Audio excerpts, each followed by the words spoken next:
News special presentation. Your local election headquarters. Meet the candidates 2014. Hello and welcome to your local election headquarters. I'm Jane Ann Bugda along with Andy Mihalchik and News Director Jim DePury. Eyewitness News has invited the candidates for Congress to join us to discuss the issues that are important to you.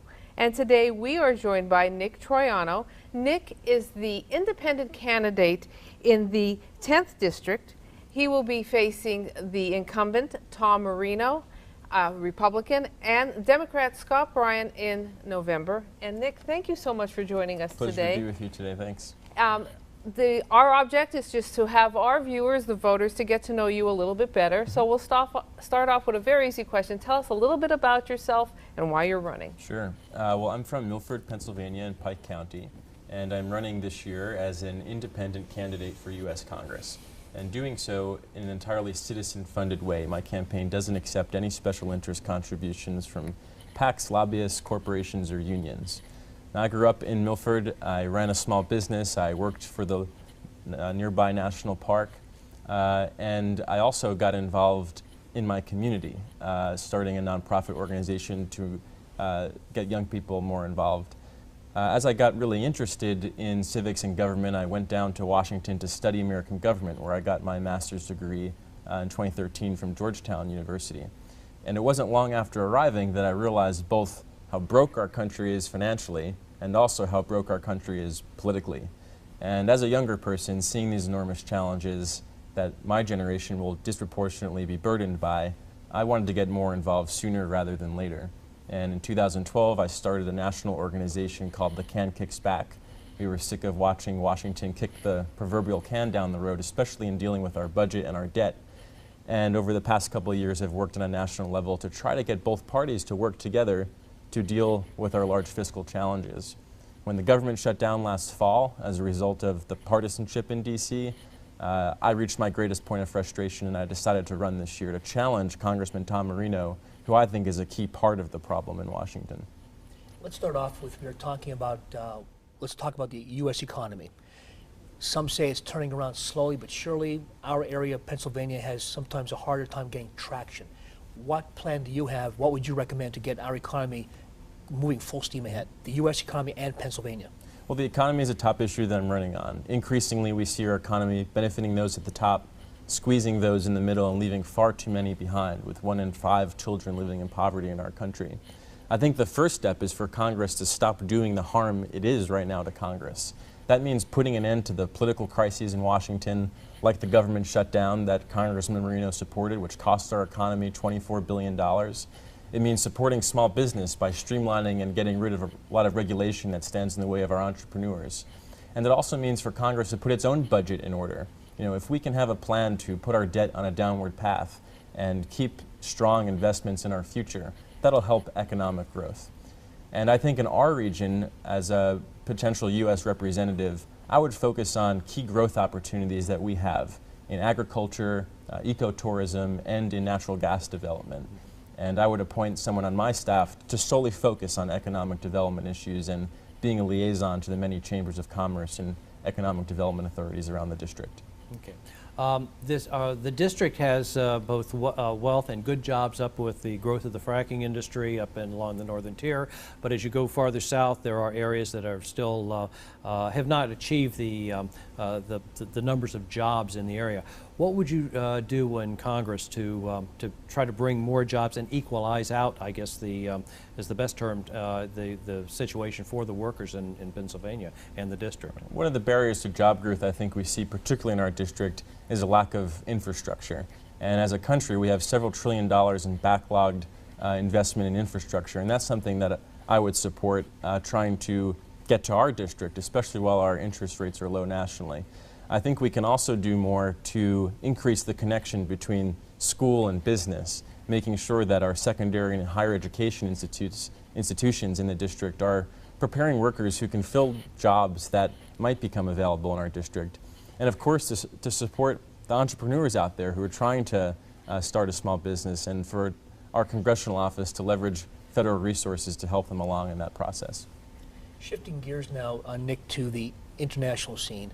We see the violence in the Middle East, ISIS or ISIL, by whatever name we want to call that group, the violence, American involvement.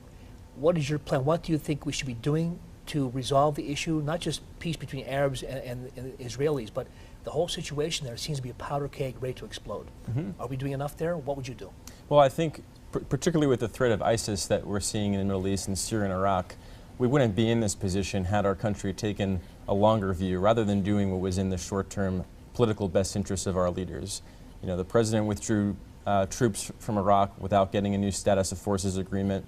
Even Congressman Marino opposed any sort of U.S. intervention in the conflict that was ongoing in Syria. That created a vacuum that this terrorist organization has filled that now we must focus on defeating.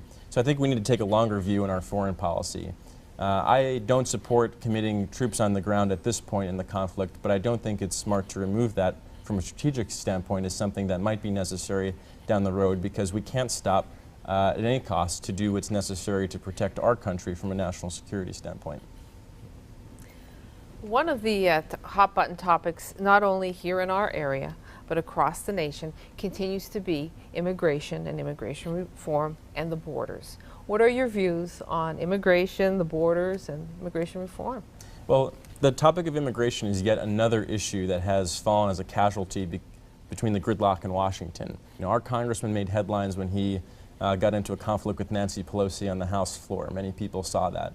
But that's the same old charade that we're seeing, more pointing fingers rather than trying to solve problems. If elected, I would focus on trying to find some common ground between both parties, to focus on securing our border and strengthening our E-Verify system so businesses can verify the immigration status of their employees. I think we need to modernize our immigration system. This is a key opportunity to accelerate economic growth by attracting and retaining high-skilled workers and entrepreneurs, many of whom we're already educating on our country and then forcing to leave. And yes, we also need to provide a pathway to legal status for the 11 million undocumented immigrants who are here in a way that's tough, fair, and practical. They should pay a fine. They should learn our national language. They should take a citizenship test. Anyone who's committed a felony should be deported. But the current system we're living in right now is de facto amnesty. We have 11 million undocumented immigrants here without a legal status living in the dark. I would support with the Senate bill that was passed last year, supported by Republicans and Democrats, to finally secure our border, modernize our system, and provide a pathway to legal status for those who are here undocumented. Okay. Speaking of securing the border, Homeland Security. Obviously it's a growth out of 9/11. They have obviously been a factor in terms of screening people coming in, but we're now facing a new threat, especially coming out of the Mideast, where we actually have our American citizens who are actually overseas and taking part in some of the ISIS developments. These people can come back. They have passports, so they're pretty much out of the, I don't want to say off the grid, but it's a threat from almost inside. How do you see combating this element that has grown really in the last year or so in terms of our security and also the Mideast coming back? Sure. Well, you point out one of the reasons why we need to take the threat of ISIS seriously, and that is because foreign fighters that may hold British or American passports could come back here and be a threat. So we need to leverage all the resources of our intelligence community to protect against that. Make sure the federal agencies in charge with securing our border have the resources they need to do their job. But on the whole, when we're talking about protecting American national security, we have to weigh all of these measures that we're taking against the civil liberties and freedoms that Americans enjoy and have by right under our Constitution. And I've been very disappointed with Congressman Marino not respecting our Constitution and civil liberties when he rubber-stamped the NSA's program to bulk collect our cell phone data and our emails, or giving the government the authority to indefinitely detain American citizens under the NDAA. I want to be a strong advocate for national security, but I also want to be a strong advocate for protecting our civil liberties. How do you do that? How do you protect the civil liberties that we have? I mean, you're talking about the cell phones. What do you see as the avenue we should be taking? Well, one step that I have laid out on my website, where I've listed all my issue stances at nicktriano.com, is making sure that these domestic surveillance programs are under civilian rather than just military control. And I think if that were the case, then we'd have people in charge who can weigh both our security interests against what our constitutional interests are too. We have about 2.5 to 3 minutes left. Let's talk directly to the voters, the electorate. Why should they support your candidacy as an independent, and what would you bring to the table that maybe other candidates won't? Sure. Well, there are going to be 3 candidates on the ballot in the 10th district this year, but there are really only 2 choices. It's either the status quo of politics as usual that's clearly failing us in our future, or to try something new. And I'm asking voters to try something new and asking for their support this year. I'm an independent who won't be beholden to the party bosses on either side. I'm a citizen-funded candidate who won't be beholden to the PACs or other special interests across the spectrum. Now is our opportunity this year to replace what's wrong with today's politics, which Congressman Marino represents, with what can be right about tomorrow's politics. And my vision is that once we can prove the model that something new like this can work this year, we can scale it to other districts across the country in future election cycles as well. Quick question, 20 seconds. Are you concerned by being an independent, if you are elected, that you'll be an island upon yourself in Washington? No, I think my being elected and waking up November 5th and becoming the first independent in our U.S. House will give me a platform to really give voice to many people across the spectrum who feel like they don't have a voice in politics today. And Nick, say you do wake up on that day and you are elected. What is your first order of business when you if you reach Capitol Hill? Well, as co-founder of the Can Kicks Back organization that I started, I had the opportunity to work with a bipartisan team of senators and U.S. House of Representatives members on a piece of legislation called the INFORM Act, which I helped to draft and helped get introduced. And this legislation would force the federal government to disclose its true long-term liabilities and obligations, which today's national debt figure lowballs. This would also force the government to disclose what the liability is that we're placing on the future generations. The INFORM Act's been endorsed by 1,000 economists and 16 Nobel laureates, and as a U.S. representative, I hope to shepherd it through passage. Well, Nick, we want to thank you for joining us today and taking time out of your schedule to help our viewers get better acquainted with you. We want to invite and encourage everyone to exercise their right to vote and then watch your vote count here on Eyewitness News. For Jim DePury and Andy Michalczyk, I'm Jane Ann Bugda. We want to thank you for joining us, and remember, you can always find more information on PAHomepage.com.